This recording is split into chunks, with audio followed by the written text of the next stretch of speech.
How to change the water filter on your GE refrigerator. Most GE refrigerators have their water filter located on the inside of the refrigerator compartment.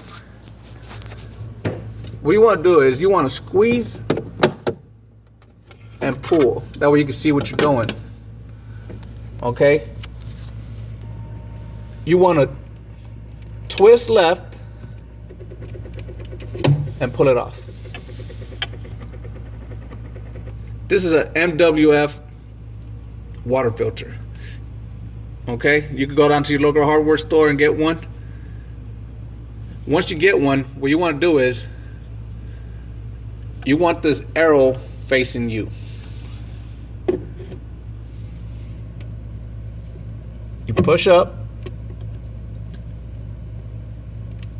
and then you twist right, and that's it. Want to make sure you put your cover back. You squeeze